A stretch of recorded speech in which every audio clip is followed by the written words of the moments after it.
Hi folks, welcome back to another video with Captain Sam.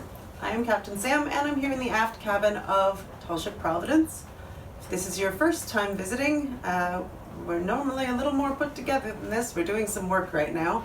It's great fun. Today is our second video in a series on women in maritime because it is Women's History Month. So today I'll be talking a little bit about some notable figures in the maritime industry who happen to be women. I am going to be working from notes today, so I do apologize. I'm not ignoring you, I'm just reading my notes.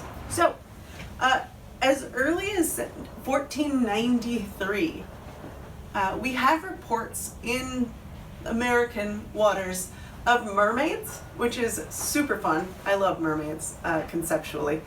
But women traditionally have been considered bad luck on board vessels, and so as far as people knew, women did not go to sea. It turns out that's not actually true. We have a number of documented cases of women enlisting in the Navy, posing as men. The wives and children of sailors and captains would sometimes accompany their, male sailor on a voyage. So there's a really cool book about it called Women Sailors and Sailors Women. I don't know who wrote it, but it's very good and you should check it out. So mermaids, though, we have reports from Columbus, we have reports from Henry Hudson in 1608 that he saw a mermaid. There were reports as far north as Nova Scotia and as far south as Florida, which is pretty cool. A little more real than mermaids. In 1720, notable female pirates Anne Bonny and Mary Read were arrested. They were fairly notorious. They're the more common women pirate names that you'll hear. I'm not going to get into women pirates too much because, as an American naval vessel, Providence is staunchly against piracy. So most of the women sailors in navies that we have from early on are British. We don't have as many records of women in the Americas who've joined the Navy. So in 1745, a woman named Hannah Snell joined the British Navy posing as a male. She went on a number of voyages and posed as a male for several years before she went back to land. She had a really hard time getting work because she had done this outlandish thing and other women would shun her. It was not good. She eventually did apply for a pension though through the British Navy, and it was granted, which is kind of cool. After that, this one's really interesting. 1759, Mary Lacy enlisted and went on board the HMS Sandwich, which I really enjoy the name of, as William Chandler. She posed as a man for 17 years. She worked in a shipyard toward the end of this 17-year period. She worked in a shipyard and there were local women who suspected that she might not be what she was presenting herself as. Now, gender presentation is a whole other series of videos that we won't get into right now, but she was able to confide in a couple of the men who worked in the shipyard with her that, she was a woman, these women are, coming after her, pitchforks and torches, and they actually went to bat for her. They lied and were like, no, this person is a man, he's a man and a half, and, a solid worker, and we love working with him. So that's kind of cool.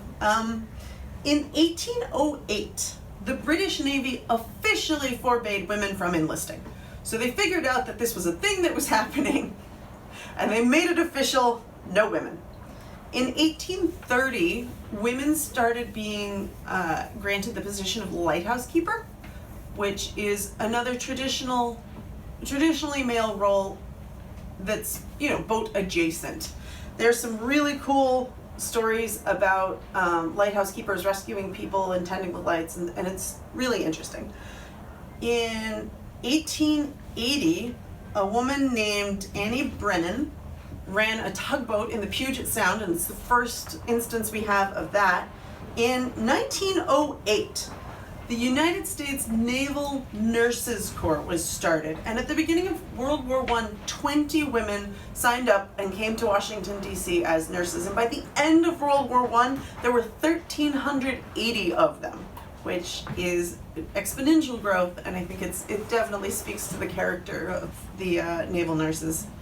In 1917, the United States Navy allows a woman to enlist as a yeoman, which is the first instance of a woman in the United States Navy in that capacity. And in 1938, the American Merchant Marine Academy in Kings Point had their first female commissioned graduate, which is not that long ago.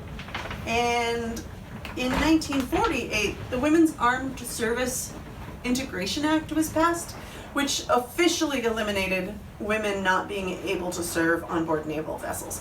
Now, there were caveats to that, and there is what the official word is, and then there's what we do, which are sometimes very different, and women had a considerable fight to get to where we are now, which is better, but it's not perfect. In 1979, and I think that this is super important because this woman is still alive. In 1979, Beverly Kelly became the first female captain of a U.S. combatant vessel. She's still working on the water. She's presently the captain of the United States Coast Guard cutter Boutwell, which I was astonished when I found out about this, because she's still doing things. It's not like it's happened, way in the past. Some, 1830s lighthouse keeper defied the odds. This is like in people's lifetimes now. So I find that completely fascinating. That brings us to the present. There are arguments to be made that, the armed forces are still not equal. We lack, equal treatment, which is someone else's video to make. So that is a little bit of history from the Providence to you. Please enjoy learning about all of these interesting female maritime figures. I definitely did. I will see you next week for another video.